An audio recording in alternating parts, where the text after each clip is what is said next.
हिंदी क्या है? तो हिंदी हमारा है राजभाषा। कुछ लोग आपको बताते हैं कि हिंदी क्या है, राष्ट्रभाषा है, जबकि ऐसा नहीं है। हिंदी क्या है, राजभाषा है। ठीक है। हिंदी दिवस कब मनाया जाता है? तो हिंदी दिवस आपका 14 सितंबर को मनाया जाता है। ठीक है। कब मनाया जाता है? 14 सितंबर को। और हिंदी दिवस, हिंदी को राजभाषा का दर्जा कब मिला?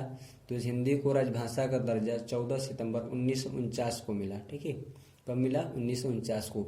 आज तक किसी भी भाषा को राष्ट्र का दर्जा नहीं मिला है। हिंदी को मिला है राजभाषा का दर्जा।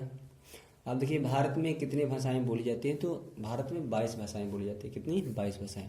अब हिंदी में जानेंगे वर्ण क्या होता है, ध्वनि क्या है।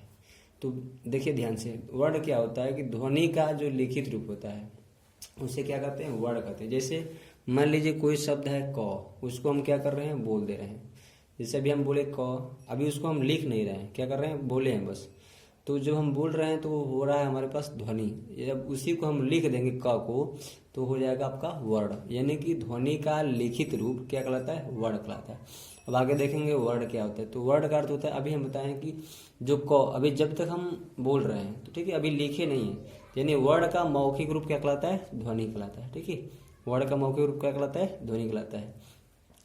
अब देखिए आगे है आपका, इसमें पढ़ेंगे व्यंजन स्वर दिया है, लेकिन उससे पहले हम जानेंगे कि वर्णमाला क्या होता है। वर्णमाला का अर्थ होता है, वर्णमाला मतलब वर्णों का माला।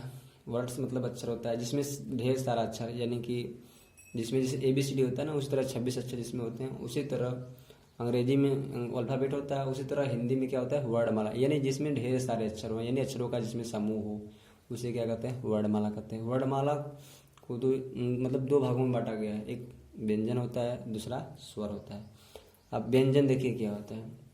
व्यंजन का अर्थ ये होता है कि जिसको बोलने के लिए या लिखने के लिए स्वर की सहायता हो, स्वर की सहायता की जरूरत पड़ता है। बिना स्वर का व्यंजन नहीं बोला जा सकता, नहीं लिख सकते। जैसे मान लीजिए यहाँ पे आ गया आपका क, तो क हमारा क्या है? व्यंजन है। तो इसको बोलने के लिए या इसको अगर हम बनाएंगे, जैसे मान लीजिए क में अगर हम इसमें स्वर जोड़ेंगे तभी जाकर ये व्यंजन बनेगा, बिना स्वर का व्यंजन नहीं बन सकता। तो ठीक है, व्यंजन।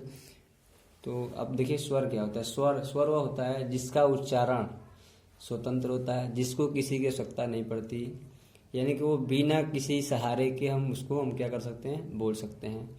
तो उसे क्या कहते हैं? स्वर कहते हैं। स्वर जैसे हो गया अ, आ, ई, उ। देखिए स्वर कुल कितने होते हैं? तो कुल स्वर 13 होते हैं, लेकिन मुख्य रूप से कितने होते हैं? 11 होते हैं। मुख्य रूप से कितने होते हैं? 11 होते हैं। ठीक है, वहाँ पर लिखा गया मुख्य रूप से कितने होते हैं? 11 होते हैं। और व्यंजन कितने होते हैं? तो 33 होते हैं। कितने होते हैं? 33। आपको व्यंजन कितने याद करना है? 33 याद करना है। मुख्य रूप से व्यंजन आप 33 हो गए हैं। तो कुल मिलाकर 11 और 33, कुल मिलाकर वर्ड कितने हो गए? 44। ठीक है। अगर कुल पूछा जाएगा कुल वर्ड कितने होते हैं? तो 52 होते हैं। ठीक है। और इस तरह मुख्य रूप से पूछा जाएगा तो 44 होते हैं। ठीक है, कितने होते हैं? 44। अब देखिए स्वर, स्वर कितने होते हैं? तो स्वर 3 प्रकार के होते हैं। पहला होता है आपका दीर्घ स्वर। ठीक है, जिसको बोलने के लिए दुगुना आवश्यकता पड़ती है। किसका?